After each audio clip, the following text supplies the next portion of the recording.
Ang pangalan ko ay Mang Iggy Soriano. 69 taong gulang na ako. At sa ika-6 na sunod na Pasko, nakalimutan na naman akong imbitahan ng manugang kong si Lia sa hapunan ng pamilya.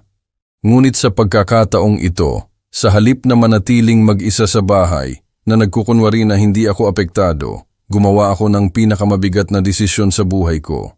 Ibinenta ko ang bahay na tinirhan ko sa loob ng 30 taon.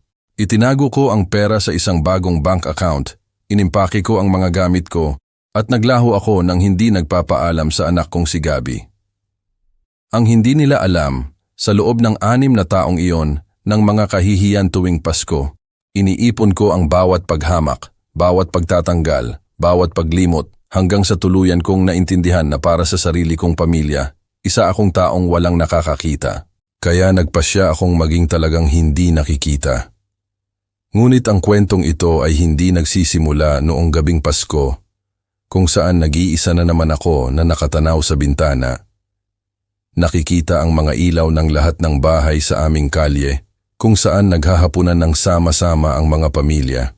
Nagsisimula ito 6 na taon na ang nakalipas noong ikasal si Gabby kay Lia, at nagkamali ako sa paniniwala na ang isang manugang na babae ay maaaring mahalin ako na parang sariling ama, na isasama niya ako sa bago nilang pamilya bilang isang miyembro na pinahahalagahan, hindi bilang isang pasaning minana. Noong unang Pasko na nalimutan ako ni Lia, inakala kong isa lang itong tunay na pagkakamali. Inaasikaso nila ang una nilang hapunan sa Pasko bilang mag-asawa. Marami silang iniisip, natural lang na makalimutan nilang imbitahan ang matandang biyenan. Ngunit noong tumawag ako noong bisperas ng Pasko para bumati at narinig ko ang ingay ng selebrasyon sa likuran, naintindihan ko na hindi ito pagkakalimot, ito ay isang pagpili. Sa loob ng 6 na taon, naranasan ko ang mga nag-iisang Pasko na iyon, na umaasa na balang araw ay magbabago ang lahat, na mamumulat si Lia na bahagi rin ako ng pamilya, na mapapansin ni Gabby ang aking pagkawala at hahanapin niya ako, na magtatanong ang mga apo ko kung bakit wala ang lolo sa hapagkainan ng pamilya. Ngunit bawat taon, ang pagtatanggal ay nagiging mas sadyang ginawa, mas malupit, mas definitibo, hanggang sa huling Pasko na ito, na nakaupo akong mag-isa sa aking dining room, nakatingin sa bakanteng upuan kung saan dating nakaupo ang asawa ko at ang mga anak ko noong maliliit pa sila. Ginawa ko ang desisyon na magpapabago sa lahat ng pangmatagalan. Pakinggan mo ang kwentong ito hanggang sa huli at sabihin mo sa akin kung ano ang gagawin mo kung ikaw ang nasa posisyon ko. Sabihin mo rin sa akin kung saang syudad mo ako pinapanood, dahil ang naranasan ko ay maaaring mangyari sa sino mang magulang na makadiskubre na para sa bago niyang pamilya, isa siyang istorbo na dapat baliwalain hanggang sa maglaho na lang mag-isa. Noong nakilala ni Gabby si Lia, talagang masaya ako para sa kanya. Nagkaroon siya ng ilang kasintahan noong siya ay nasa edad 20, ngunit wala namang naging kasing seryoso ng relasyong ito. Si Lia ay isang matalino at profesional na babae na nagtatrabaho bilang accountant sa isang mahalagang kumpanya. Si Gabby, na isang systems engineer, ay nakahanap sa kanya ng isang taong kasing antas niya sa intelektual at panlipunan. Noong sila ay magkasintahan pa, si Lia ay nagpakita ng kabaitan sa akin. Binati niya ako ng may pagmamahal tuwing pumupunta siya sa bahay. Nagtatanong siya tungkol sa kalusugan ko. Nagluluto pa nga siya minsan kapag nagmimerienda kami tuwing Linggo. Inakala ko na isa siyang mabuting babae na talagang interesado sa pamilya ng nobyo niya. "Tay," sabi sa akin ni Gabby isang araw, "sa tingin ko, si Lia na ang babae ng buhay ko. Ano sa tingin mo sa kanya?" "Sa tingin ko, napakabuti niyang tao, anak. Kitang-kita na mahal ka niya at matalino siya. Kung ikaw ay in love, masaya ako." "Sa tingin mo ba ay magiging isang mabuting manugang siya, Tay?" Ang isang mabuting manugang ay hindi hinuhusgahan sa kung paano niya trinatrato ang biyenan niya noong sila ay magkasintahan pa. Hinuhusgahan siya sa kung paano niya ito trinatrato pagkatapos ng kasal kapag hindi na niya kailangang magpakabait. Napakatotoo pala ng mga salitang iyon. Napaka-prophetic pala ng kaisipang iyon na ginawa ko nang hindi ko namamalayan na inilalarawan ko pala kung ano mismo ang mangyayari. Ang kasal ay napakaganda. Si Lia ay napakaganda. Si Gabi ay mukhang masayang-masaya. Nagmamalaki ako na may anak akong nakahanap ng pag-ibig. Sa party nakipagsayaw sa akin si Leah. Nagpasalamat siya sa akin dahil sa pagpapalaki ko ng maayos kay Gabi. Sinabi niya na umaasa siyang magiging isang nagkakaisang at masayang pamilya kami. Mang Iggy, sabi niya sa akin habang kami ay sumasayaw. Hindi ako nagkaroon ng malapit na relasyon sa tatay ko. Namatay siya noong bata pa ako. Sana raw ay maging parang tatay na rin niya ako. Parang tatay na rin niya ako. Napakalupit pakinggan ang pangakong iyon ngayon. 6 na taon pagkatapos kong sistematikong tanggalin sa bawat mahahalagang selebrasyon ng pamilya. Ang mga unang buwan pagkatapos ng kasal ay maganda. Sina Gabi at Leah ay pumupunta para magtanghalian tuwing linggo. Isinasama nila ako sa ilang plano. Kinukonsulta nila ako sa mahahalagang desisyon tulad ng kung saan titira, kung paano aayusin ang bagong bahay, kung anong mga muebles ang bibilhin. Pakiramdam ko, ako ay kapaki-pakinabang, pinahahalagahan at bahagi ng bagong pamilya na itinatayo nila. Ngunit dahan-dahan, nagsimulang magbago ang lahat. Una, ang mga pananghalian tuwing linggo. Mang Iggy, hindi kami makakadalaw ngayong linggo dahil may plano kami sa pamilya ni Leah. Tay, pupunta kami sa birthday ng kaibigan ni Leah sa linggo. Mang Iggy, masama ang pakiramdam ni Leah. Sa susunod na linggo na lang tayo magtanghalian. Ang susunod na linggo na hindi dumating. Ang mga plano sa pamilya ni Leah na naging mas madalas kaysa sa mga pagbisita sa aking bahay. Ang mga social commitments ni Leah na laging binibigyan ng prioridad kaysa sa oras ng pamilya kasama ko. Pagkatapos nagsimula ang pagtatanggal sa mahahalagang okasyon. Ang unang kaarawan ni Leah pagkatapos ng kasal. Tay, intimate lang ang gagawin namin. Kaming 2 lang. Ang unang anibersaryo ng kasal. Mang Iggy, makikipag-celebrate kami sa mga kaibigan namin na kasing edad namin. Ang unang promotion ni Gabi sa trabaho. Tay, hindi po kilala ng mga kasama sa trabaho ang pamilya. Mas profesional po kung kami lang. Laging may lohikal na dahilan. Laging may rason na makatwiran pakinggan. Laging may paliwanag na nagpaparamdam sa akin na ako ay nagiging makasarili dahil gusto kong isama. Ngunit ang unang pagtatanggal tuwing Pasko ang siyang talagang nagpamulat sa akin sa kung ano ang nangyayari. Nobyembre ng unang taon ng kanilang kasal. Sabik akong naghihintay ng Kapaskuhan dahil ito ang magiging unang Pasko ni Gabi bilang isang may asawa at naiisip ko ang isang magandang hapunan kasama ang anak ko, ang manugang ko, at marahil ang ilang kamag-anak niya na hindi ko pa kilala. Lumipas ang Disyembre nang walang sino man ang nagbanggit tungkol sa mga plano sa Pasko. Ayokong magmukhang atat o mapanghimasok kaya naghintay ako na imbitahan nila ako. Noong ika-20 ng Disyembre, wala pa rin akong natatanggap na imbitasyon. Noong ika-23, nagpasya akong tumawag. Gabi, sabi ko sa kanya sa telepono, anong oras mo gustong pumunta ako bukas para sa hapunan? Anong hapunan, tay? Ang hapunan sa bisperas ng Pasko. Anong oras tayo maghahapunan? May mahabang katahimikan sa kabilang linya, napakahaba. Tay, sa bahay po kami ng mga magulang ni Leah maghahapunan. Akala ko nasabihan ka na namin. Hindi nila ako sinabihan, hindi nila ako inimbita, hindi nila ako isinama sa mga plano. At hindi ako pwedeng pumunta? Kasi, sila ang mga unang magulang ni Leah at gusto nilang intimate lang, pampamilya. Siguro sa susunod na taon ay makakapagsama-sama tayo. Sa susunod na taon. Ang unang sa susunod na taon sa loob ng 6 na sunod na taon ng pagtatanggal tuwing Pasko. Sige, anak, mag-enjoy kayo. Ang unang nag-iisang Pasko na yon ay ginugol ko sa pagsasabi sa sarili ko na normal lang ito na kailangan ng mga bagong kasal na magtatag ng sarili nilang tradisyon, na natural lang na unahin nila ang pamilya ng asawa na may matatandang magulang, na ako ay isang lalaking independent, na kaya kong manatiling mag-isa sa isang gabi nang hindi nagdradrama. Gumawa ako ng simpleng hapunan. Nanood ako ng Christmas special sa telebisyon. Natulog ako. Hindi naman ganon kasama. Kaya ko itong tiisin.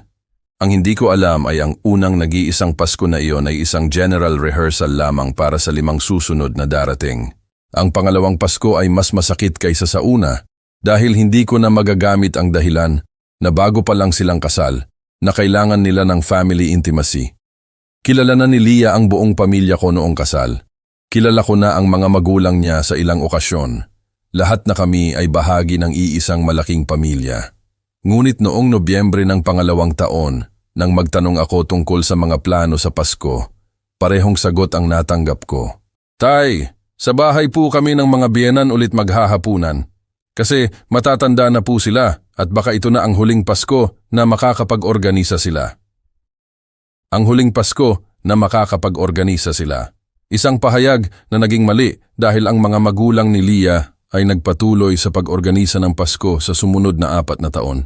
Ang ikatlong Pasko ay hindi na ako nagulat. Sa panahong iyon, naintindihan ko na hindi ako bahagi ng mga plano ni Gabi at Leah sa Pasko. Ngunit may pag-asa pa rin ako na magbabago ang lahat balang araw. Siguro kapag nagkaroon sila ng mga anak, siguro kapag hindi na kayang mag-organisa ng hapunan ang mga magulang ni Leah, siguro kapag napansin na nila na tinatanggal nila ang isang miyembro ng pamilya, ang ika-4 na Pasko ay kasabay ng pagsilang ng una kong apo, si Santi. Disyembre noon. 2 buwan pa lang ang sanggol at inakala ko na gugustuhin nila ng isang tahimik na Pasko sa bahay, intimate, pampamilya. Ito ang perpektong pagkakataon para magsimula ng isang bagong tradisyon ng Pasko na isasama ang lolo sa panig ng ama. Ngunit hindi. Tay, dahil maliit pa si Santi, mas gusto naming pumunta sa bahay ng mga magulang ni Leah na mas may experience sa mga bata. Ang mga magulang ni Leah na mas may experience sa mga bata kaysa sa taong mag-isang nagpalaki kay Gabi sa loob ng 5 taon pagkatapos mamatay ng kanyang ina dahil sa cancer. Ang ika-5 Pasko ay lalong naging malupit dahil si Santi ay 1 taon na at nagsimula na siyang maglakad at gustong-gusto ko siyang makita na magbukas ng kanyang mga unang regalo sa Pasko para ma-enjoy ang magic ng Pasko sa pamamagitan ng mata ng isang bata. Gabi, sabi ko sa kanya noong Nobyembre, hindi mo ba naisip na magiging maganda kung si Santi ay magpapasko kasama ang 2 lolo't lola?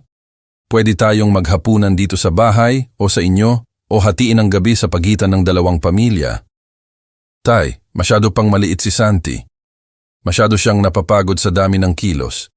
Mas mabuti pang panatilihin na lang namin ang tradisyon na pumunta sa bahay ng mga magulang ni Leah. Nasanay na siya. Ang tradisyon.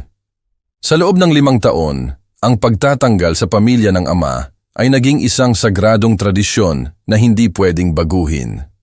Ang ika-5 Pasko na iyon ay ginugol ko sa pagtingin sa mga litrato ni Santi sa telepono ko na ipinadala ni Gabi sa akin sa loob ng taon. Mga litrato ng apo ko na naglalaro, naglalakad. Mga litrato ng isang bata na hindi na ako kinikilala kapag dumadalaw ako sa kanila dahil napakataliwas na ng mga pagbisita na para sa kanya, ako ay isang estranghero. Ngunit ang ika-6 na Pasko ang nangyari 3 buwan na ang nakalipas ang siyang nagpaapaw sa baso. Pagsapit ng Nobyembre noong nakaraang taon, si Santi ay 2 taon na at nagsasalita na. At saka, ipinanganak ang pangalawa kong apo, si Kami, na 6 na buwan pa lang. 2 apo na hindi ako kilala, na hindi alam na may lolo sila sa panig ng ama na nagmamahal sa kanila ng malalim, ngunit nabura sa kanilang kasaysayan ng pamilya. Gabi, sabi ko sa kanya sa isang tawag sa telepono noong kalagitnaan ng Nobyembre, ngayong taon may gusto akong hilingin na espesyal. Gusto kong magpasko kasama ang mga apo ko. Hindi mahalaga kung ika-24 o ika-25, hindi mahalaga kung lunch o hapunan, ngunit gusto kong makasama sila. Tay, may plano na po kami. Gabi, sa loob ng 5 taon, nirespeto ko ang mga plano ninyo. Hindi ako nagreklamo, hindi ako nag-eskandalo, hindi ko kayo pinilit. Ngunit ngayong taon, kailangan kong hilingin ito sa iyo. Kailangan kong magpasko kasama ang pamilya ko. May mahabang pause sa kabilang linya. Hayaan mo akong makipag-usap kay Leah at sasabihan kita. Sinabihan niya ako 3 araw pagkatapos. Tay, sabi ni Leah, ngayong taon ay marami kaming tao sa bahay ng mga magulang niya dahil darating ang mga tiyo at tiya mula sa Amerika. Walang lugar para sa lahat. Walang lugar para sa lahat, na para bang ako ay isang bisitang huling dumating at hindi ang ama ng may-ari ng bahay. Gabi, hindi ba tayo pwedeng gumawa ng hiwalay? Isang hapunan sa ika-23, isang tanghalian sa ika-25, kahit ano lang para makita ko ang mga bata. Kasi, magiging masyadong komplikado ang lahat, tay. Mapapagod ang mga bata. Maa-stress si Lia sa organisasyon. Mas mabuti pang ipagpaliban na lang natin pagkatapos ng Kapaskuhan. Pagkatapos ng Kapaskuhan, ang pagkatapos ng Kapaskuhan na hindi dumating dahil pagkatapos ng Kapaskuhan, laging may ibang dahilan, ibang commitment, ibang rason para ipagpaliban ang pagkikita ng pamilya. Sige, Gabi, sabi ko sa kanya nang may pagtanggap na ikinagulat ko sa sarili ko. Naintindihan ko, ngunit hindi ko naintindihan. Ang naintindihan ko noong gabing iyon ay sa loob ng 6 na taon, umaasa ako na isasama ako ng pamilya ko, samantalang ang totoo, nagdesisyon na ang pamilya ko na permanenteng tanggalin ako. Noong ika-24 ng Disyembre, nakaraang taon, naupo akong mag-isa sa dining room ko para kumain ng hapunan na inihanda ko ng walang gana, nakatingin sa bakanting mesa kung saan dating nakaupo ang asawa kong si Carmina at si Gabi noong bata pa siya. Namatay si Carmina, 12 taon na ang nakalipas dahil sa cancer. At sa mga unang taon pagkatapos ng kanyang pagkamatay, si Gabi ang naging kasama ko sa mga selebrasyon. Ngunit ngayon, may sarili ng pamilya si Gabi at sa pamilyang iyon, walang lugar para sa akin. 10:00 ng gabi habang kumakain ako ng isang piraso ng ensaymada o puto bumbong na binili ko dahil sa tradisyon, ngunit lasang karton sa akin, tumingin ako sa bintana at nakita ko ang lahat ng bahay sa kalye na maliwanag, puno ng buhay, tawanan at mga pamilyang nagkakasama. At napagtanto ko na ako lang ang nag-iisang matanda sa buong kalye na iniwan ng sarili niyang pamilya. Sa sandaling iyon, nagdesisyon ako. Kung para sa pamilya ko, ako ay hindi nakikita, magiging talagang hindi nakikita ako. Kung hindi nila ako gusto sa buhay nila, aalisin ko ang sarili ko sa buhay nila ng tuluyan. Kung hindi nila pinahahalagahan ang presensya ko, kailangan nilang mamuhay nang wala ako. Noong gabing iyon din, sinimulan ko ang pagpaplano ng aking paglalaho. Sa loob ng sumunod na 3 buwan, inilunsad ko ang pinakamasusing plano sa buhay ko. Nang hindi nagpapaalam kay Gabi, nang hindi kumukonsulta kahit kanino, sinimulan ko ang pag-oorganisa ng aking pag-alis sa isang paraan na hindi na mababawi. Ang una kong ginawa ay makipag-ugnayan sa isang real estate agency para ipa-assess ang bahay ko. Ito ay isang malaking ari-arian sa isang lugar na nagtaas ng halaga sa mga nakaraang taon. Ang bahay kung saan ako nanirahan kasama si Carmina sa loob ng 20 taon, kung saan namin pinalaki si Gabi, kung saan inakala kong magiging tahimik ang aking pagtanda na napapaligiran ng mga apo ko. Ang bahay ay nagkakahalaga ng mahigit sa inaasahan ko, 25 milyong piso, 25 may paramel. Isang malaking halaga para sa isang retirado na tulad ko. Sapat na pera para magsimula ng isang bagong buhay sa anumang lugar na pipiliin ko. Tinanong ako ng real estate agent kung bakit ko gustong magbenta. Kailangan ko ng pagbabago ng hangin, sabi ko sa kanya. Ang bahay na ito ay masyadong malaki para sa isang lalaking nag-iisa. Hindi ako nagsinungaling. Masyadong malaki ito para sa isang lalaking nag-iisa. Dinisenyo ito para sa isang pamilya at wala na akong pamilya na naninirahan dito. Sa loob ng Enero, maraming potensyal na mamimili ang dumating para tingnan ang bahay. Isang mag-asawang bata na may 2 anak na na-excite sa pagtingin sa hardin kung saan sila pwedeng maglaro. Isang pamilya na kararating lang mula sa probinsya at nangangailangan ng espasyo para sa 3 henerasyon. Mga taong magpupuno sa bahay na iyon ng buhay, tawanan, pagtitipon ng pamilya. Mga taong gagamit sa bahay na iyon para sa kung ano ito dinisenyo, para maging isang tahanan. Noong Pebrero, sinara ko ang benta. Per 25 milyon na idineposito ko sa isang bagong bank account sa isang bangko kung saan wala akong pera noon. Isang account na hindi alam ni Gabby, na hindi pa nakita ni Leah, na akin lang at wala ng iba. Noong Marso, sinimulan kong alisin ang mga gamit na hindi ko dadalhin. Ibinenta ko ang mga muweble sa isang tindahan ng mga gamit na second hand. Ang mga damit na hindi ko na ginagamit ay dinonate ko sa Caritas. Ang mga libro ay ibinigay ko sa barangay library. Ang mga appliances ay ibinenta ko sa internet. Bawat bagay na ibinenta o ibinigay ko ay isang piraso ng aking kasaysayan na inaalis ko sa sarili ko. Ang sofa kung saan ako nagbabasa ng kwento kay Gabby noong bata pa siya. Ang mesa kung saan kami naghahapunan bilang pamilya sa loob ng maraming taon. Ang kama kung saan natulog si Carmina sa tabi ko sa loob ng 2 dekada. Sa una, masakit na ihiwalay ang sarili ko sa mga bagay na puno ng alaala. Ngunit dahan-dahan, mas naging magaan ang pakiramdam ko.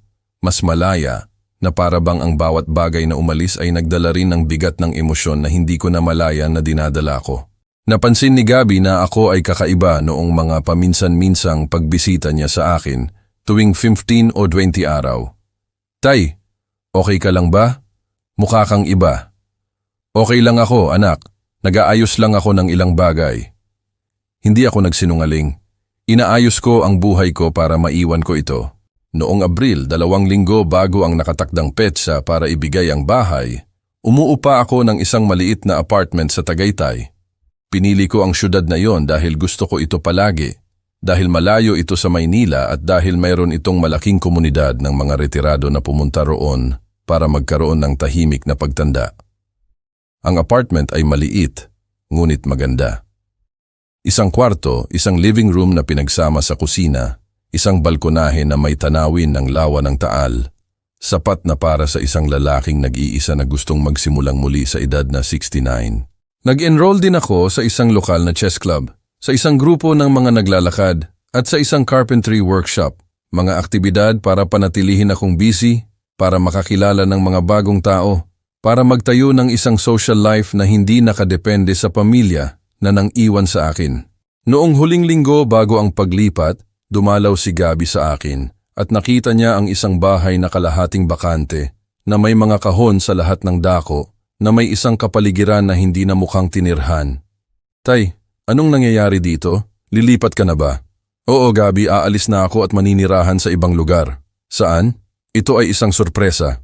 Isang sorpresa? Anong ibig mong sabihin? Ang ibig kong sabihin, nagdesisyon akong baguhin ang buhay ko. Ang bahay na ito ay masyadong malaki para sa akin at sa tingin ko, oras na para subukan ang isang bagong bagay. Ngunit Tay, hindi ka pwedeng gumawa ng ganyang desisyon nang hindi kami kinukonsulta. Ano ang sasabihin ng mga bata kapag dumating sila para dumalaw sa iyo at wala ka? Ang mga bata. Ang mga bata na sa loob ng 6 na taon ay hindi nagtanong kahit isang beses kung bakit wala ang lolo sa mga hapunan ng Pasko. Ang mga bata na hindi ako nakikilala kapag dumadalaw ako sa kanila dahil napakataliwas na ng mga pagbisita na para sa kanila. Ako ay isang estranghero. Gabby, kailan huling nagtanong si Santi tungkol sa lolo? Ano ang koneksyon niyan? Ang koneksyon niyan ay nasanay na ang mga bata na mamuhay nang wala ako. Hindi nila mapapansin ang pagkakaiba. Tay, huwag mong sabihin iyan. Gabby, sa loob ng 6 na taon, nagtayo kayo ng isang buhay pampamilya kung saan wala akong lugar. Ngayon, magtatayo ako ng isang buhay kung saan wala kayong lugar. Ito ay isang patas na kapalit. Ito ay dahil sa mga Pasko, Tay. Kaya mo ginagawa ang dramang ito. Drama. Ang desisyon kong umalis ay isang drama. 6 na taon ng pagtatanggal tuwing Pasko ay hindi drama, ngunit ang reaksyon ko sa mga pagtatanggal na iyon ay drama. Gabby, hindi ito tungkol sa mga Pasko. Ito ay tungkol sa lahat ng kinakatawan ng mga Pasko. Ito ay tungkol sa pagtuklas na para sa pamilya mo, ako ay hindi nakikita. Hindi ka hindi nakikita, Tay. Oo, Gabby, ako ay hindi nakikita. At dahil ako ay hindi nakikita, nagdesisyon akong maglaho ng tuluyan. Iyon ang huling pag-uusap namin. Umalis si Gabby sa bahay ko na nalilito, galit, hindi naiintindihan na ilang buwan ko nang plinano ang pag-alis na iyon, na hindi ito isang padalos-dalos na desisyon, kundi isang pinag-isipan at definitibong desisyon. 3 araw pagkatapos, Ibinigay ko ang mga susi ng bahay sa bagong may-ari. Kinuha ko ang kotse ko na may mga iilang gamit na napagdesisyunan kong panatilihin at nagmaneho ako sa loob ng 8 oras patungong Tagaytay nang hindi lumilingon. Ang bago kong buhay ay nagsimula noong isang Lunes ng Abril na pinipinturahan ng autumn ang mga puno ng magagandang kulay, na ang lawa ng Taal ay nagniningning sa ilalim ng sikat ng araw sa umaga, na may pakiramdam ng kalayaan na hindi ko naramdaman sa loob ng maraming taon. Ang mga unang araw ay mahirap, hindi dahil namimiss ko ang dati kong buhay, kundi dahil kailangan kong masanay sa ideya na walang sino man ang nakakaalam kung nasaan ako, na hindi ko kailangang magbigay ng paliwanag tungkol sa mga oras ko, tungkol sa mga aktibidad ko, tungkol sa mga desisyon ko, na maaari akong gumising kahit anong oras ko gusto, kumain ng kahit anong gusto ko, manood ng telebisyon sa volume na gusto ko. Ang apartment na inupahan ko ay nasa Tagaytay City proper, na may bahagyang tanawin ng lawa mula sa balkonahe. Pinili ko ang lugar na iyon dahil mayroon itong lahat ng kailangan ko sa distansya ng paglalakad. Supermarket, botika, bangko, medical center, at ilang coffee shop kung saan ako pwedeng magbasa ng dyaryo tuwing umaga. Ang unang linggo ay ginugol ko sa pag-oorganisa ng bago kong buhay nang may meticulousness na ikinagulat ko sa sarili ko. Bumili ako ng mga pangunahing muebles, ngunit may magandang kalidad. Pumili ako ng mga kurtina na magpapapasok ng maraming ilaw. Pinalamutian ko ang mga dingding ng ilang litrato ng tanawin ng Tagaytay na binili ko sa sentro. Gusto kong maging talagang akin ang apartment, hindi isang pinaliit na bersyon ng kung ano ang mayroon ako noon. Nag-enroll din ako sa rehistro ng mga bagong residente ng munisipalidad. Nagbukas ako ng account sa lokal na bangko. Nag-enroll ako sa health center ng kalye. Lahat ng bureaucratic procedures na opisyal na nagmamarka ng bago kong paninirahan. Ang bago kong identidad bilang residente ng Tagaytay. Sa loob ng mga unang linggo na iyon, bawat oras na nakukumpleto ko ang isang procedure, bawat oras na nakakakilala ako ng isang negosyante sa kalye, bawat oras na natututo ako ng isang bagong ruta para maglakad hanggang sa lawa, naramdaman ko na nagtatayo ako ng isang matibay na bagay. Hindi lang ito tungkol sa pagtakas mula sa isang masakit na sitwasyon, ito ay tungkol sa aktibo kong paggawa ng isang bagong buhay. Ngunit dahan-dahan, ang piniling kalungkutan ay naging pinahahalagahang kalayaan. Gumigising ako ng 7:00 ng umaga, hindi dahil kailangan kong magtrabaho, kundi dahil gusto kong makita ang pagsikat ng araw sa mga bundok mula sa balkonahe ko. Nag-aalmusal ako ng tahimik, nagbabasa ng lokal na balita, natututo tungkol sa mga problema at selebrasyon ng bago kong komunidad. Pagkatapos ng almusal, lumalabas ako para maglakad sa iba't ibang parte ng syudad. Ang Tagaytay ay isang syudad na pwedeng makilala sa paglalakad, na may mga kalsada na umaakyat at bumababa, na sumusunod sa natural na geography ng lugar, na may mga bahay na alpine architecture na nagbibigay dito ng isang European air, na may maliliit na parke na puno ng mga puno kung saan nagtitipon ang mga lokal na retirado para mag-usap o maglaro ng baraha o domino. Sa loob ng mga paglalakad na iyon tuwing umaga, sinimulan kong makilala ang dynamics ng syudad, ang mga oras ng mga negosyo, ang mga araw ng tiangge, ang mga lugar kung saan nagtitipon ang mga matatanda para maglaro ng baraha o domino. Sinimulan ko ring makilala ang iba pang mga transplant na tulad ko, mga taong dumating mula sa Maynila, Cebu, Davao, na naghahanap ng isang mas tahimik na pagtanda na nakikipag-ugnayan sa kalikasan. Sa chess club, nakilala ko si Berting, isang dating engineer na 65 taong gulang na lumipat din sa Tagaytay pagkatapos magretiro.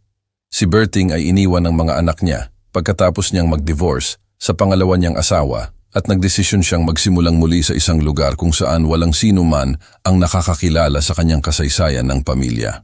Ikinuwento sa akin ni Berting ang kanyang kwento sa loob ng mga unang linggo ng paglalaro namin ng magkasama. Nagkaroon siya ng 3 anak sa una niyang asawa na namatay sa isang aksidente sa trapiko noong ang mga bata ay nasa pagitan ng 15 at 22 taong gulang. Sa loob ng 5 taon, mag-isa niyang pinalaki ang mga teenager, nagtatrabaho ng double shift para mapanatili ang bahay at makapagbayad ng kanilang tuition sa kolehiyo. Inakala kong gumawa ako ng isang magandang trabaho, sabi sa akin ni Berting habang inililipat niya ang kanyang bishop para atakihin ang king ko.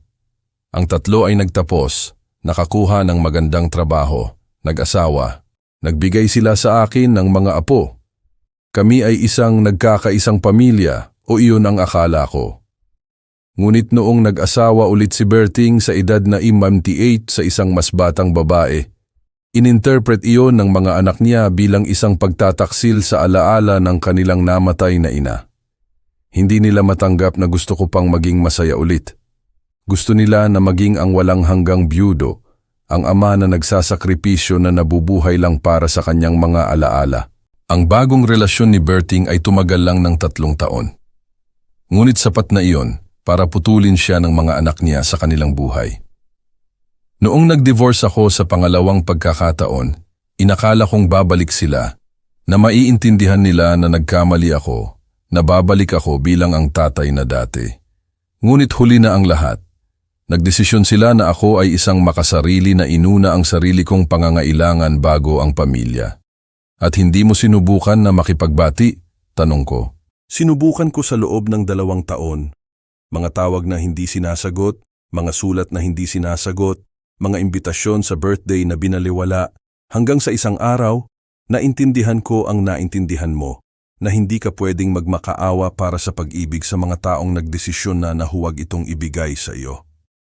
Si Berting ay dumating sa Tagaytay 3 taon na ang nakalipas at nagtayo siya ng isang ganap na bagong buhay. Nagtatrabaho siya bilang volunteer, nagtuturo ng math sa isang paaralan para sa mga matatanda. Mayroon siyang grupo ng mga kaibigan mula sa chess club. Natuto siyang tumugtog ng gitar sa edad na 62. Mang Iggy, sabi sa akin ni Berting isang hapon pagkatapos niya akong manalo sa isang laro. Alam mo ba kung ano ang pagkakaiba sa pagitan ng kalungkutan na masakit at ng kalungkutan na nagpapalaya? Sabihin mo, ang kalungkutan na masakit ay kapag napapalibutan ka ng mga tao na dapat ay nagmamahal sa iyo, ngunit hindi ka nila mahal. Ang kalungkutan na nagpapalaya ay kapag ikaw ay nag-iisa, ngunit may kapayapaan sa sarili mo. Tama siya. Sa loob ng 6 na taon, naranasan ko ang kalungkutan na masakit. Ngayon, nararanasan ko ang kalungkutan na nagpapalaya. Tuwing Miyerkules at Biyernes, nakikipagkita ako kay Berting at sa iba pang miyembro ng club para maglaro ng simultaneous games, lumahok sa mga internal tournament, o makipag-usap lang tungkol sa mga sikat na laro na sinusuri namin sa mga specialized magazine. Ito ay isang grupo ng mga matatandang lalaki na nakahanap sa chess hindi lang isang libangan, kundi isang paraan para panatilihing aktibo ang isip at para magtayo ng mga pagkakaibigan na nakabatay sa paggalang sa intelektual ng bawat isa. Sa grupo ng mga naglalakad, nakilala ko si Elena, isang byuda na 52 taong gulang na nawalan ng asawa noong nakaraang taon at nagdesisyon na lumipat sa Tagaytay para maging malapit sa kalikasan na gustong-gusto niya. Si Elena ay may 3 anak na nakatira sa iba't ibang probinsya at dinadalaw siya ng regular tuwing 3 buwan. Si Elena ay dating history teacher sa isang high school sa Maynila sa loob ng 30 taon. Ang asawa niya ay isang doktor at magkasama silang nagtayo ng isang pamilya kung saan ang paggalang sa bawat isa at ang edukasyon ay mga pangunahing halaga. Noong nabiyuda siya, sa halip na madepress o kumapit ng desperado sa mga anak niya, gumawa siya ng desisyon na magpatuloy sa paglago bilang isang tao. Pagkatapos mamatay ni Carlos, ikinuwento sa akin ni Elena sa isa sa aming paglalakad sa trail na nasa tabi ng Costanera. Gusto ng mga anak ko na tumira ako sa isa sa kanila. Mayroon silang pinakamahusay na intensyon, ngunit alam ko na magiging isang pagkakamali iyon. Bakit? Dahil ang isang bagay ay maging ina at ang isa pang bagay ay maging ina na nangangailangan ng pagkalinga. Hindi pa ako handa na kalingain. Marami pa akong pwedeng ibigay, marami pa akong matututunan, marami pa akong ma-enjoy. Pinili ni Elena ang Tagaytay, lalo na dahil sa mga pagkakataon na mag-trekking, makipag-ugnayan sa kalikasan, mamuhay sa isang komunidad, kung saan ang mga retirado ay hindi nakikita bilang isang pasanin, kundi bilang mga aktibong mamamayan na may malaking maiaambag. Ang swerte mo, sabi ko sa kanya isang araw habang naglalakad kami sa trail na pumapalibot sa lawa. Mga anak na madalas kang dinadalaw. Hindi iyon swerte, Mang Iggy. Iyon ay edukasyon. Pinalaki ko sila para maintindihan na ang pamilya ay isang responsibilidad, hindi lang isang karapatan. Tinuruan ko sila mula noong bata pa na ang pag-ibig ay ipinapakita sa pamamagitan ng gawa, hindi lang sa pamamagitan ng salita. Ikinuwento sa akin ni Elena na ang 3 anak niya ay nagtatag ng isang sistema ng pagbisita kung saan ang bawat isa ay pumupunta sa Tagaytay sa loob ng 1 linggo, tuwing 3 buwan, sa paraang nakakatanggap siya ng mga pagbisita mula sa pamilya ng regular. Ngunit walang sino man sa kanila ang kailangang magdala ng buong responsibilidad. At kung magkasakit ka, kung kailangan mo ng tulong, mayroon akong isang emergency system na inorganisa. Mayroon akong mga resident doctor dito. Mayroon akong mga kapitbahay na nakakakilala sa aking routine. Mayroon akong mga kaibigan na tulad mo na mapapansin kung may mali. At kung dumating ang araw na talagang kailangan ko ng permanenteng pangangalaga, pag-uusapan natin yan. Ngunit habang kaya kong maging magiging independent ako. Kay Elena, nagkaroon ako ng isang pagkakaibigan na dahan-dahang naging mas malalim. Hindi ito isang adolescent romance. Ito ay isang mature companionship sa pagitan ng 2 tao na natutong pahalagahan ang kalungkutan at pwedeng ibahagi ito nang hindi nawawala ang kanilang individuality. Sa loob ng mga buwan na ito sa Tagaytay, tinawagan ako ni Gabby ng 17 beses. Ang mga unang tawag ay desperado. Tay, nasaan ka? Nag-aalala kami. Tay, pakiusap. Sabihan mo kami na okay ka lang. Tay, nagtatanong ang mga bata tungkol sa iyo. Sa unang tawag, 2 araw lang pagkatapos ng pag-alis ko, si Gabby ay tunay na desperado. Tay, pumunta ako sa bahay mo at bakante na. Sinabi sa akin ng mga kapitbahay na kinuha ang mga muebles sa mga truck. Anong nangyari? Ninakawan ka ba? Hindi ako ninakawan, Gabby. Ibinenta ko ang lahat at umalis ako. Umalis ka? Saan? Bakit? Umalis ako dahil natuklasan ko na para sa pamilya mo, ako ay hindi nakikita. Kaya nagdesisyon akong maging talagang hindi nakikita. Tay, wala akong maintindihan. Ito ba ay dahil sa mga Pasko? Kaya mo ginawa ang lahat ng kalokohang ito? Kalokohan. Ang paghahanap ko ng dignidad ay isang kalokohan para sa kanya. Sa pangalawang tawag, 1 linggo pagkatapos, si Gabby ay lumipat mula sa desperasyon patungo sa pagkabalisa. Tay, si Leah ay masyadong nag-aalala. Sabi niya, kung may mangyari sa'yo, kasalanan namin iyon. Si Leah ay nag-aalala. Sagot ko. Ang parehong Leah na sa loob ng 6 na taon ay nakalimutan akong imbitahan sa mga hapunan ng Pasko ay nag-aalala. Tay, iyon ay mga komplikadong desisyon ng pamilya. Gabby, hindi iyon mga komplikadong desisyon ng pamilya. Iyon ay sistematikong pagtatanggal. May pagkakaiba iyon. Sa 3 tawag, sinubukan ni Gabby na apelahin ang aking pagiging makasarili bilang ama. Tay, si Santi ay nagtatanong kung nasaan ang lolo. Hindi ko alam kung ano ang sasabihin sa kanya. Sabihin mo sa kanya ang totoo, Gabby. Sabihin mo sa kanya na umalis ang lolo dahil hindi siya gusto ng pamilya sa mga selebrasyon. Hindi ko pwedeng sabihin iyan sa isang bata na 2 taong gulang. Kung ganoon, maghanap ka ng paraan para ipaliwanag sa kanya. Ngunit huwag mo akong panagutin sa pagkalito ng isang bata na hindi kailanman nagkaroon ng relasyon sa akin dahil hindi pinahintulutan ng mga magulang niya. Nagtatanong ang mga bata tungkol sa iyo. Ang pinakamalupit na kasinungalingan sa lahat. Hindi nagtatanong ang mga bata tungkol sa akin dahil hindi sila kailanman nagkaroon ng relasyon sa akin na magpaparamdam sa kanila na namimiss ako. Halos hindi ako kilala ni Santi dahil napakataliwas na ng mga pagbisita na para sa kanya. Ako ay isang lalaking lumalabas paminsan-minsan sa bahay. Ang mga sumunod na tawag ay mas taliwas at mas galit. Tay, ito ay ridiculous. Hindi ka pwedeng maglaho ng ganyan. Tay, si Leah ay masyadong nag-aalala. Tay, kailangan mong sabihin sa amin kung nasaan ka.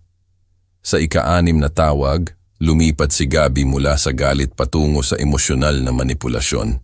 Tay, hindi sa nagugustuhin ni Mama na iwan mo ang pamilya mo ng ganyan. Ang phrase na iyon ay mas masakit kaysa sa lahat ng nauna dahil in-invoke niya si Carmina, ang namatay kong asawa para iparamdam sa akin na ako ay may kasalanan sa isang desisyon na ginawa ko para protektahan ang aking dignidad. Gabi, sabi ko sa kanya nang may boses na mas malamig kaysa sa ginamit ko hanggang sa sandaling iyon. Hindi sana pinayagan ng nanay mo na tanggalin ako sa mga Pasko ng pamilya. Ipagtatanggol sana ng nanay mo ang aking lugar sa pamilya bago pa man niya bigyan ng kasiyahan ang isang manugang na hindi ako gusto. Ngunit tay, Gabi, kung gagamitin mo pa rin ang alaala ng nanay mo para iparamdam sa akin na ako ay may kasalanan, mas mabuti pang huwag mo na akong tawagan. Pinutol ko ang tawag na iyon at hindi ko sinagot ang telepono sa loob ng 2 linggo. Ang mga huling tawag ay mas malungkot, mas mapag-isip. Tay, alam kong nagkamali kami. Alam kong hindi ka namin trinato ng nararapat, ngunit pwede naming ayusin ang lahat. Sa ika-10 tawag, dumating si Gabi sa isang iba't ibang bersyon ng kwento. Tay, hindi ko namamalayan ang nangyayari. Si Lia ang nag-oorganisa ng lahat. Sinunod ko lang ang mga desisyon niya. Gabi, ikaw ay isang adulto na 35 taong gulang. Hindi ka pwedeng magtago sa likod ng mga desisyon ng asawa mo kapag ang mga desisyon na iyon ay sinasaktan ng tatay mo. May punto ka, tay, ngunit ngayon, gusto kong ayusin ang lahat. Paano mo aayusin ang 6 na taon ng pagtatanggal, Gabi? Paano mo aayusin ang katotohanan na hindi ako kilala ng mga anak mo? Paano mo aayusin ang pinsala na ginawa ninyo sa aking self-esteem? Pwede naming ayusin ang lahat. Pagkatapos ng 6 na taon ng sistematikong pagtatanggal, ngayon, pwede nilang ayusin ang lahat. Sa ika-10 tawag, nagdesisyon akong sumagot. Hello, Gabi? Tay, nasaan ka? Okay ka lang ba? Okay lang ako. Nasa isang magandang lugar ako. Mayroon akong mga bagong kaibigan. Tahimik ako. Nasaan ka? Nasa kung saan ako dapat noon pa man, sa isang lugar kung saan ako ay malugod na tinatanggap. Tay, pakiusap, bumalik ka. Pwede tayong mag-usap, pwede nating ayusin ang lahat. Gabi, sa loob ng 6 na taon, ipinakita mo sa akin na sa buhay mo, walang lugar para sa akin. Ngayon, nakahanap ako ng isang lugar kung saan may lugar para sa akin. At kami? Iiwan mo kami ng ganyan? Ano ang ibig mong sabihin na ganyan, Gabi? Nabubuhay na kayo nang wala ako. Ginawa ko lang na opisyal ang isang bagay na totoo na. Namimiss ka ng mga bata. Huwag kang magsinungaling sa akin, Gabi. Hindi ako pwedeng mamiss ng mga bata dahil hindi sila kailanman nagkaroon ng relasyon sa akin na magbibigay sa kanila ng anumang namimiss. At anong nangyari sa bahay? Ibinenta ko. Ibinenta mo nang hindi kami kinukonsulta? Bahay ko yon, Gabi. Pwede kong gawin ang gusto ko dito. At ang pera? Ginamit ko ang pera para magsimula ng isang bagong buhay. Ang pag-uusap na yon ay nagtapos na pinutol ni Gabi ang telepono ng galit. Hindi dahil namimiss niya ako, kundi dahil nawalan siya ng kontrol sa akin, dahil gumawa ako ng mga desisyon nang hindi siya kinukonsulta. Dahil ipinakita ko na kaya kong mamuhay nang wala siya ng mas mahusay kaysa sa kaya niyang mamuhay nang wala ako. Mula sa pag-uusap na yon, ang mga tawag ay naging mas taliwas. Isa tuwing 3 o 4 na linggo, laging may parehong pattern. Hinihiling ni Gabi na bumalik ako. Ipinaliwanag ko kung bakit hindi ako babalik. Nagagalit siya. Nanatili akong matatag. Nagpuputol kami ng tawag ng hindi maganda. Ngunit 1 buwan na ang nakakaraan, tinawagan ako ni Gabi nang may isang balita na nagpabago sa tono ng aming mga pag-uusap. Tay, sabi niya nang may boses na iba, mas mapagkumbaba. May kailangan akong sabihin sa'yo. Kami ni Lia ay nagdi-divorce. Nananatili akong tahimik na naghihintay na magpatuloy siya.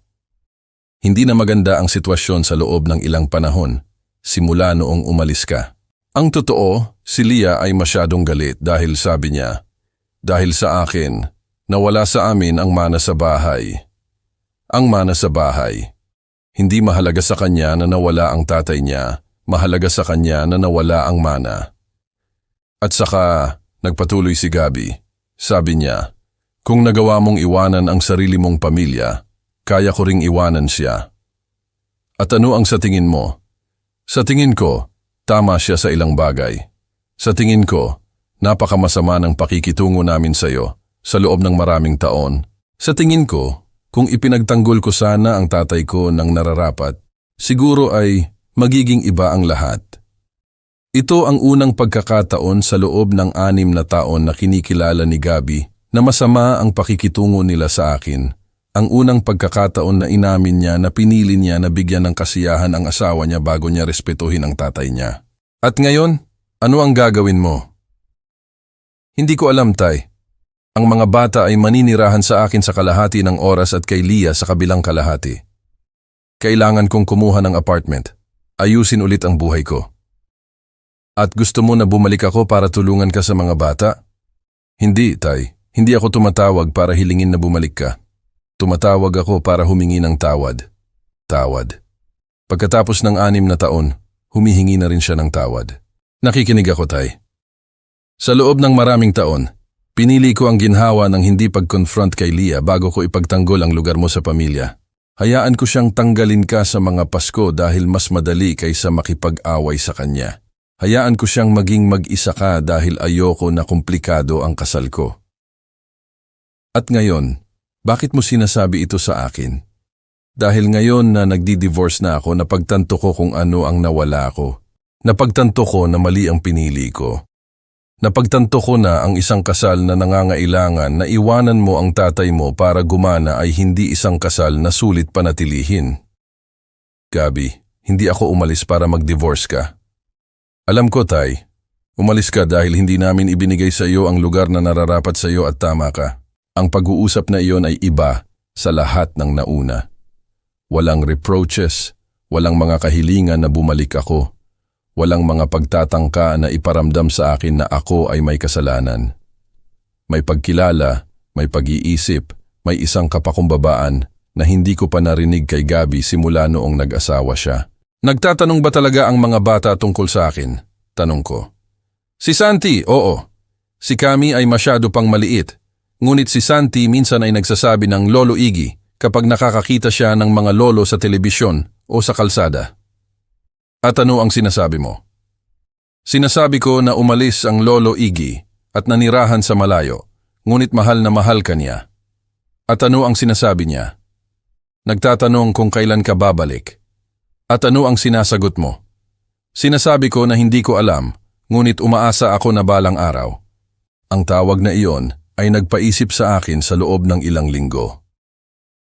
Sa unang pagkakataon sa loob ng ilang buwan, nagsimula akong makaramdam ng isang bagay na maaaring nostalgia para sa pamilya na nawala ko. Hindi nostalgia para sa pagtatanggal, hindi nostalgia para sa mga kahihiyan, kundi nostalgia para sa posibilidad ng kung ano ang maaaring nangyari kung naging iba ang lahat. 2 linggo na ang nakalipas, nakatanggap ako ng isang package sa koreo. Sa loob ay may isang drawing ni Santi kung saan lumabas ang isang matandang lalaki na may tungkod at balbas sa tabi ng isang bahay, na may isang phrase na nakasulat sa sulat kamay ng bata, para sa Lolo Iggy na nakatira sa malayo. Ito ang unang pagkakataon sa loob ng 6 na taon na nakatanggap ako ng isang bagay na personal mula sa isa sa mga apo ko. Isang simpleng drawing na ginawa ng isang bata na 2 at kalahating taong gulang, ngunit kumakatawan sa unang pagkakataon na naisip ako ng isa sa kanila ng spontaneously. Kasama ng drawing mayroong isang sulat mula kay Gabby. Tay, ginawa ni Santi ang drawing na ito para sa iyo pagkatapos kong ikwento sa kanya na mayroon siyang lolo na nakatira sa isang magandang lugar na may lawa at mga bundok. Nagtanong siya kung pwede siyang magpadala ng isang drawing at noong sinabi ko na oo, nagdrawing siya sa loob ng 1 oras nang may malaking konsentrasyon. Hindi ko ito ipinapadala para kumbinsihin kang bumalik. Naiintindihan ko kung bakit ka umalis at nirerespeto ko ang desisyon mo. Ipinadala ko ito dahil sa tingin ko, may karapatan kang malaman na mayroon kang isang apo na nag-iisip sa iyo, na nagtatanong tungkol sa iyo, na gustong makilala ka. Kung gusto mong makilala ang mga apo mo nang walang panghihimasok ng mga taong nanakit sa iyo, pwede nating hanapin ang paraan. Aakuhin ko ang responsibilidad sa pagpapahintulot ko na tanggalin ka at aakuhin ko ang responsibilidad na subukan na ayusin yon kung bibigyan mo ako ng pagkakataon. Ang anak mo, Gabby, ang sulat na iyon ay mas nagpaantig sa akin kaysa sa lahat ng mga tawag na nauna. Hindi dahil nangangako siya ng pagbabago, kundi dahil kinikilala niya ang mga pagkakamali. hindi dahil hinihiling niya na bumalik ako, kundi dahil nag-aalok siya sa akin ng isang bagong bagay. Ang posibilidad na makilala ang mga apo ko nang hindi kailangang tiisin ang mga taong nanakit sa akin. Kagabi, nagpadala ako ng sagot. Gabi, sabihin mo kay Santi na ang drawing niya ay nakadikit sa refrigerator ng bago kong bahay at tinitingnan iyon ng Lolo Iggy araw-araw kapag nag-aalmusal ako. Handa akong makilala ang mga apo ko kapag sa tingin mo ay tamang oras na, ngunit gusto kong malaman mo na hindi ako babalik sa Maynila para manirahan. Ito na ang bahay ko ngayon. Ito na ang buhay ko ngayon. Kung gusto mo na magkaroon tayo ng relasyon, kailangan iyon ay isang relasyon sa pagitan ng mga adult na nagre-respeto sa isa't isa, hindi sa pagitan ng isang ama na nangangailangan ng pag-apruba at ng isang anak na nagbibigay nito ng may pag-aatubili. Pwede mo akong dalawin kahit kailan mo gusto. Pwede mong dalhin ang mga bata kapag sa tingin mo ay handa na sila na makilala ang lolo nila. Ngunit hindi ako babalik para maging ang matandang nag-iisa na naghihintay na isama sa isang pamilya na hindi ako gusto. Ang tatay mo, Iggy. Hindi ko alam kung ano ang mangyayari kay Gabi. Hindi ko alam kung tatanggapin niya ang mga kondisyon na inilagay ko. Kung maiintindihan niya na ang relasyon na mayroon kami noon ay wala na. Kung magiging kaya niya na magtayo ng isang bagong relasyon na nakabatay sa paggalang sa bawat isa at hindi sa obligasyon ng pamilya. Ngunit alam ko na ginawa ko ang tamang desisyon noong ibinenta ko ang bahay at naglaho ako. Alam ko na ang mga buwan na ito sa Tagaytay ay nagbalik sa akin ng dignidad na nawala ko sa loob ng maraming taon ng pagtatanggal at mga kahihiyan. Alam ko na natuto akong mamuhay ng mag-isa nang hindi nakakaramdam na ako ay inabandona, na pahalagahan ang sarili kong kumpanya, na magtayo ng mga bagong relasyon na nakabatay sa pagpili sa bawat isa at hindi sa genetic accidents. Si Elena at ako ay nagpaplano ng isang biyahe sa Europa para sa susunod na taon. Si Berting at ako ay naging magkasama sa paglalakad at chess games. Nagkaroon ako ng mga kaibigan sa carpentry workshop na naghahanap sa akin dahil na-enjoy nila ang kumpanya ko, hindi dahil kailangan nila akong tiisin. Sa unang pagkakataon sa loob ng maraming taon, nabubuhay ako na napapalibutan ng mga taong pumipili sa akin, na nagpapahalaga sa akin, na nagse-celebrate ng aking presensya sa halip na tiisin ito. At ikaw na nakinig sa akin hanggang dito, ikaw na sumama sa akin sa kwentong ito, gusto kong iwanan sa iyo ang isang napakahalagang pag-iisip. Kung sakaling makita mo ang sarili mo sa isang pamilya na nagpaparamdam sa iyo na ikaw ay hindi nakikita, na sistematikong tinatanggal ka mula sa mahahalagang sandali, na trinatrato ka bilang isang pasanin na dapat tiisin, tandaan mo na mayroon kang mga opsyon. Una, subukan ang direktang komunikasyon. Bago ka gumawa ng mga drastic na desisyon na tulad ng ginawa ko, makipag-usap ng malinaw sa pamilya mo tungkol sa kung ano ang nararamdaman mo. Maglagay ng mga tiyak na boundaries. Kailangan kong isama sa mga selebrasyon ng pamilya o hindi ko matatanggap na tratuhin bilang isang pasanin. Bigyan mo ang pamilya mo ng pagkakataon na baguhin ang kanilang pag-uugali. Pangalawa, kung hindi gumana ang komunikasyon, maghanap ng suporta sa labas. Ang isang psychologist na specialized sa mga issue ng pamilya ay maaaring makatulong sa iyo na maintindihan kung ang nararanasan mo ay tunay na emotional abuse o kung may mga problema sa komunikasyon na pwedeng ayusin. Pwede rin itong makatulong sa iyo na bumuo ng mga estratehiya para protektahan ang self-esteem mo habang nagdedesisyon ka kung ano ang gagawin. Pangatlo, kung pagkatapos mong subukan ang komunikasyon at maghanap ng tulong, hindi pa rin gumaganda ang sitwasyon, tandaan mo na ang paglayo ay hindi pag-abandona, ito ay self-care, pangangalaga sa sarili. Hindi ito pagiging makasarili, ito ay dignidad, hindi ito paghihiganti, ito ay proteksyon. Ngunit gusto ko ring malaman mo na ang paglayo ay may mataas na emosyonal na cost. Sa loob ng mga buwan na ito sa Tagaytay, nagkaroon ako ng mga araw ng matinding kalungkutan. Mga araw kung saan namimiss ko ng malalim ang ideya ng pagkakaroon ng isang nagkakaisang pamilya. Mga araw kung saan nagtatanong ako sa sarili ko kung hindi ba sana mas mabuti na tiisin na lang ang mga kahihiyan para mapanatili ang anumang uri ng kontak sa mga apo ko. Ang pagkakaiba ay ngayon, ang kalungkutan na iyon ay malinis. Ito ay kalungkutan para sa nawala ko, hindi kalungkutan para sa ginagawa nila sa akin. Ito ay kalungkutan para sa kawalan ng pag-ibig, hindi kalungkutan para sa presensya ng masamang pagtrato. Pwede kang manatili na naghihintay na magbago ang lahat, nagmamakaawa para sa mga crumbs ng atensyon, nagkukunwari na hindi masakit na balewalain ka. O pwede mong kontrolin ang buhay mo at lumayo mula sa mga taong hindi ka pinahahalagahan para lumapit sa mga taong oo naman. Ang pamilya ay hindi sagrado automatically dahil ito ay pamilya.